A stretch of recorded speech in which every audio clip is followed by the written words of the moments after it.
Scott Pederson and Nathan Kelly in the featherweight division. Another guy from SBG Ireland on Bellator 275. I told you there are a lot of them on this card. 25 years old and 24 years old. Not the best record from either guy. They both have the same height. I'm not too sure about the reach, but 3 wins and 2 losses. Those 2 losses were 4.5 years ago by knockout, and then 3.5 years ago by a decision. He has since improved his craft, got better in the wrestling, got better in the striking, got better everywhere because it is 3.5 years. But he got very, very solid win, submission win, a knockout win 6 months ago, and then he got another knockout win over an undefeated 6-0 guy that I honestly think is a pretty solid opponent there. Scott Pederson also losing to some very solid guys like Nick Bagley, and then Matthew Elliott as well, getting a submission win. But where these fighters need the fight to stay, Nathan Kelly from SPG Ireland, training with guys like Conor McGregor.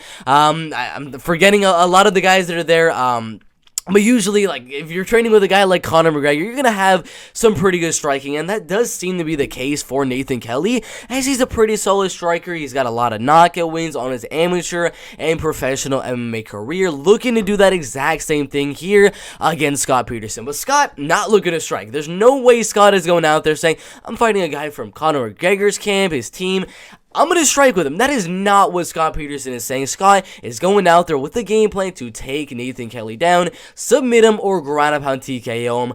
Do I think that's going to happen? No, I don't. But do I think there's a good shot? Yes, I do. Nathan Kelly is not necessarily the best grappler, the best wrestler. All it really takes is Scott to dig deep, dig hard, and land those takedowns and control Nathan Kelly. So I think Scott Pederson is definitely a live dog here. Of course, my prediction is going to be Nathan Kelly. He's the better striker. He's got decent takedown defense.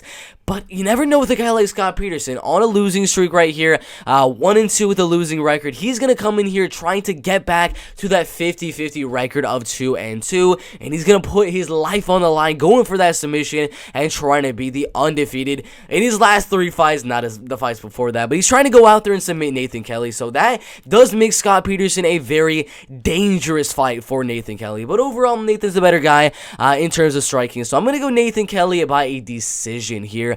Solid fight there in the featherweight division.